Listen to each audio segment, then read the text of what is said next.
السلام عليكم الاخوان والاخوات، كيف الحال والاحوال؟ من بعد ما درنا الفيديو على داك الوزير ما شاف شي حاجه داك الوزير اللي ما عارف والو، راه غادي تلقاو الفيديو ديالو في المنتدى. اليوم واحد الخبر طاح بحال الصاعقه، غادي نشوفوا الفيديو ديالو. معنا الصحفي السمار هو اللي غادي يحلل هذا الخبر اللي فيه السفير السابق لفرنسا كيدير واحد المقال في جريده لو فيغارو كارثي على الجزائر بالعنوان الجزائر تنهار، وذكر فيه مجموعة من الحقائق اللي بغاو يطمسوها النظام الكامراني بطبيعة الحال بغا يطمسها، وهذا راه من الناس اللي عارفين الخبايا مسارن ديال الجيري عارفوا هذا. يعني كنقولوا السفير ديال فرنسا السابق اللي كان غير مؤخرا، وهذا يعني هذا التقرير غيكون كارثي، وغادي نشوفوا الرد ديال الكامرانات شنو غيقولوا، واش غيكون شي رياكسيون، لان بحال الهضره قالها ماكرون. خليكم تشوفوا التقرير ديال الصحفي السمار بالتذكير فقط. هذا عبدو السمار نيض عليه قرباله في الجزائر ودار ليه الحجز الاولاد ديالو ومحكوم عليه بالاعدام لانه كيدير بحال الاخبار كيجيبهم وكيشرحهم للناس. خليكم مع هاد لا فيديو الا كنتي اول مره كتتابع القناه او كتلقى هذا المحتوى، لايك واشتراك فضلا وليس امرا، وشكرا للناس اللي كيديروا لايك قبل ما يسالي الفيديو. نتلاقاو في اخر الفيديو نشوفوا شنو قال. La situation est très grave, sa situation est très grave. Notre pays commence cette année 2023 dans des circonstances dramatiques. L'Algérie est en train de partir à la dérive. L'Algérie ressemble de plus en plus à un bateau qui est complètement désorienté, qui a perdu son capitaine, qui a perdu sa boussole. Face à une mer agitée, le bateau risque de faire naufrage. Et ce n'est pas moi qui est en train de faire ce diagnostic. Aujourd'hui, le 9 janvier 2023, l'un des meilleurs spécialistes de l'Algérie, l'un de ses plus grands connaisseurs, l'un des spécialistes l'un des experts les plus avertis et qui a vraiment une vision totale et globalisante sur l'Algérie. L'ex-ambassadeur de France à Alger, Xavier Driancourt, l'homme qui a été ambassadeur de France à Alger entre 2008 et 2012 et entre 2017 et 2020. L'homme qui a écrit un livre bien détaillé sur la question de la mauvaise gouvernance en Algérie et la nature complexe du pouvoir algérien. Son livre, L'énigme algérienne, qui est paru aux éditions de l'Observatoire en 2022. Ancien directeur général de l'administration du ministère des Affaires étrangères, diplomate de carrière, chef de l'inspection générale des affaires étrangères, un homme qui connaît parfaitement l'Algérie, qui parle l'arabe, qui comprend en tout cas très bien l'arabe, il ne parle peut-être pas couramment, qui maîtrise les codes, qui connaît bien les rapports de force en Algérie, qui a une vision, encore une fois, généraliste et bien et très nuancée. Il connaît bien les nuances, il connaît les codes, il connaît les rapports de force. C'est l'un des meilleurs connaisseurs du pays. Vous avez dit encore, qu'on l'aime ou qu'on l'aime pas, qu'on soit d'accord, qu'on soit pas d'accord avec lui. J'ai souvent pas été d'accord avec lui, j'ai souvent critiqué, mais là, je ne peux que reconnaître son niveau d'expertise assez élevé et son raffinement et sa maîtrise du dossier algérien. C'est l'un des rares diplomates occidentaux qui maîtrise totalement le dossier algérien. Même si j'ai pas été d'accord, ou là on peut lui reprocher certaines de ses manœuvres indélicates, ou là certaines de ses manœuvres qui n'étaient pas peut-être dans le sens de la défense de l'intérêt général de l'Algérie, mais il n'est pas là pour défendre l'intérêt général de l'Algérie. Xavier Driancourt est un Français qui défend d'abord les intérêts de la France. Il a fait une tribune qu'il faut absolument lire dans le Figaro. Le Figaro, l'un des quotidiens français les plus influents de France, parmi les plus lus, l'un des médias les plus francophones, les plus rayonnants dans le monde. Il a fait une tribune, une analyse complète, qui n'a jamais vu une analyse aussi bien faite de la situation de l'Algérie nouvelle, entre guillemets, qui me se met à voir. Le titre, il est clair, net et précis. L'Algérie s'effondre et elle risque d'entraîner la France dans sa chute. L'Algérie s'effondre, entraîne-t-elle l'Algérie dans sa chute? Xavier Driancourt, il tire la sonnette d'alarme. Les dirigeants de l'Algérie actuelle sont en train de jouer avec le feu. En Égypte, il y a un il faut se réveiller.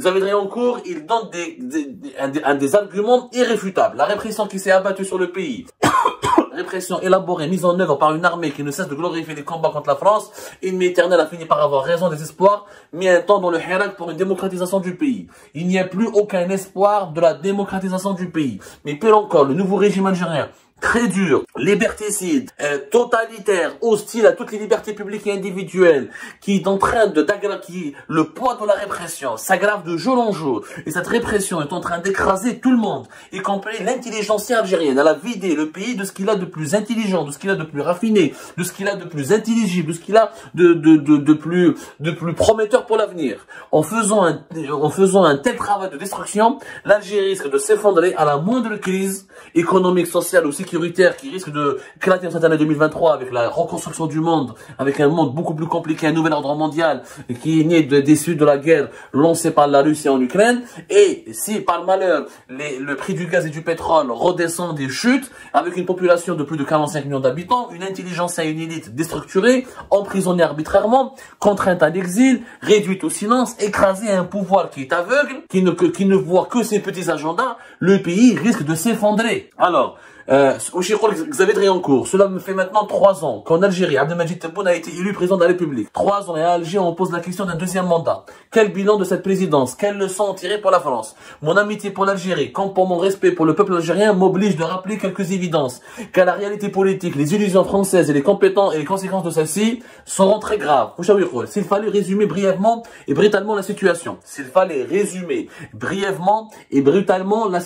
dirais que l'Algérie nouvelle, sur la formule en vogue à Alger, est en train de s'effondrer sous nos yeux et qu'elle entraîne la France dans sa chute, sans doute plus fortement et subtilement que le drame algérien n'avait fait chuter en 1958 la 4e République.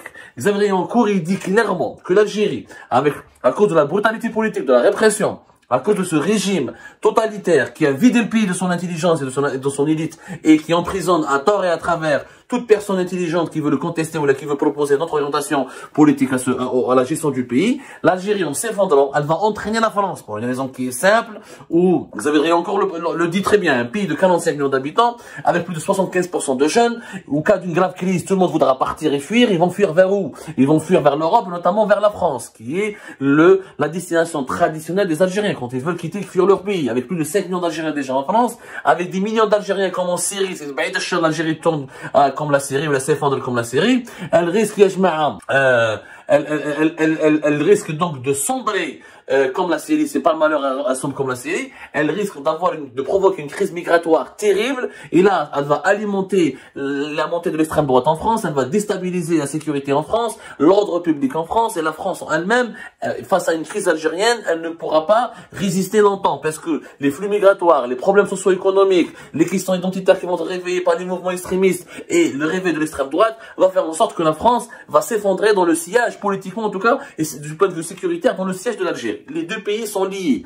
Et il explique très bien, Xavier Driancourt. Il explique très bien. Il dit que la réalité en algérienne n'est pas en effet celle qu'on nous décrit. Le régime corrompu de Bouteflika est tombé en 2019. Et après des soubresauts comme dans toute révolution, l'Algérie issue du Hirak béni serait, nous dit-on, progrès, stabilité, démocratie. Tout ça c'est faux. Tout ça n'existe plus. Et tous les observateurs objectifs constatent que depuis 2020, après peut-être quelques semaines d'espoir, le régime a montré son vrai visage. Celui d'un système militaire formé, on l'oublie, aux méthodes de l'ex-URSS, brutal, tapé dans l'ombre d'un pouvoir civil, sans doute autant affaiblisse que celui qui l'a chassé, obsédé par le maintien de ses privilèges et de sa rente, indifférent aux difficultés du peuple algérien. La répression qui s'est abattue sur le pays, répression élaborée et mise en œuvre par une armée qui ne cesse de glorifier le combat contre la France, a fini par avoir raison des espoirs mis un temps dans le Hirak. Il dit encore, aujourd'hui, regardez bien ce qu'il dit, sont aujourd'hui dans les prisons algérienne, non seulement les politiques, fonctionnaires et militaires liés à l'ancien régime et auxquels l'armée nationale populaire doit son statut actuel,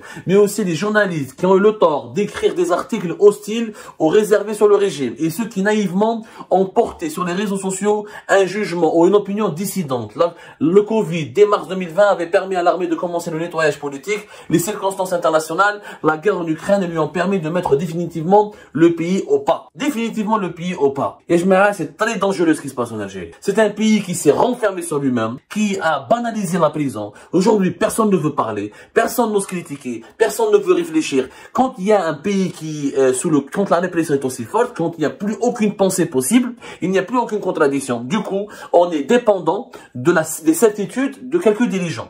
Or, les certitudes, il n'y a pas plus dangereux en politique que les certitudes des dirigeants. Parce que la politique, c'est l'art de parler, l'art de débattre, l'art de contredire, l'art d'écouter des critiques, l'art de compléter son opinion, son avis par d'autres opinions divergentes, l'art de collecter plusieurs données pour prendre une bonne décision à l'accepter de toutes les données qu'ils ont disponibles. Quand il n'y a que des certitudes qui règnent, il n'y a que des mauvaises décisions. C'est pour ça que les dictatures et les dictateurs finissent mal. C'est pour ça qu'il a fini mal pour Kadhafi. C'est pour ça que Bachar al-Assad a bousillé, détruit son pays. C'est pour ça que Saddam Hussein il a fini mal. C'est pour ça que Ben Ali il a fini mal. C'est des exemples historiques là sous nos yeux. C'est pour ça que Hosni Moubarak il a fini mal. Ça n'a rien à voir avec les interventions étrangères, comme essaie de véhiculer les appareils propagandistes du régime algérien. Le problème est mais d'abord interne. Quand il n'y a plus d'intelligence, quand il n'y a plus d'élite, quand le pouvoir est aveuglé par ses certitudes, il ne veut plus écouter son élite, il ne supporte pas l'existence d'une élite qui est différente, il ne supporte plus la liberté d'expression, ni la liberté de conscience, ni la liberté de la presse, quand il veut réduire toutes les voix au silence pour qu'il n'y ait qu'une seule voix. Dans les pays qui n'ont qu'une seule voix,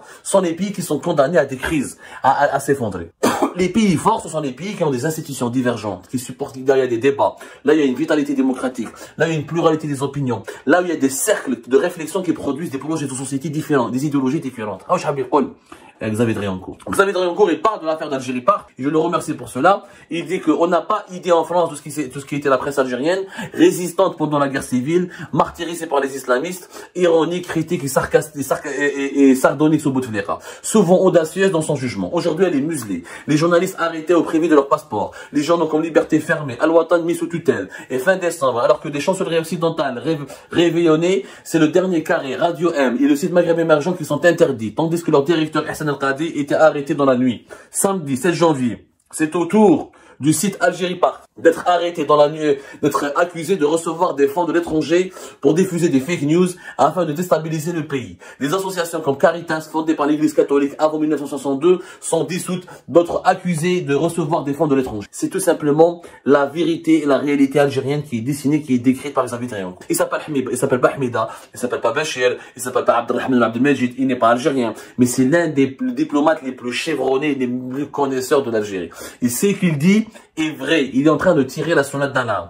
La répression généralisée, permanente, ou la fin des libertés publiques et individuelles va mener le pays vers l'abîme. Elle va provoquer un cataclysme parce que le pouvoir est tellement aujourd'hui concentré juste uniquement entre quelques mains. Si ces mains malheureuses, hasardeuses, baladeuses vont signer des décisions catastrophiques pour l'avenir du pays sans que personne ne puisse les contredire, ou les conseiller, ou les encadrer, ou leur donner d'autres données, ou d'autres idées possibles et imaginables, et le pays va emprunter une voie vraiment dangereuse qui pourra aller vers la fin de l'unité nationale, la désintégration du pays. Au Chifnaha, c'est exactement ce qui s'est passé dans les autres pays arabes qui ont été ravagés par des guerres et des conflits.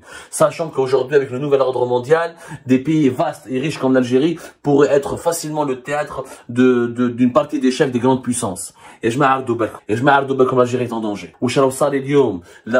Les injustices que nous infligeons à nos enfants, à nos journalistes, à nos opposants, à nos activistes, nous risquons de les regretter très cher. Parce que demain, face à une crise internationale, l'Algérie a besoin d'un front interne solide. Elle a besoin de tous ses enfants. Elle a besoin de toute son élite. Elle a besoin de tous ses cerveaux. Elle a besoin de toutes les personnes sensées. Elle n'a pas besoin uniquement de généraux et de présidents et de ministres qui sont aveuglés par leurs certitudes, enfermés dans leur bureau et hostiles à toute contradiction. Ça, c'est très dangereux. Que Dieu protège l'Algérie. J'espère que le peuple algérien va se réveiller. Parce que les persécutés d'aujourd'hui seront malheureusement les lanceurs d'alerte de demain. Demain, on va dire, ah, on aurait dû les écouter. On aurait dû, il y a élite ou il y a élite.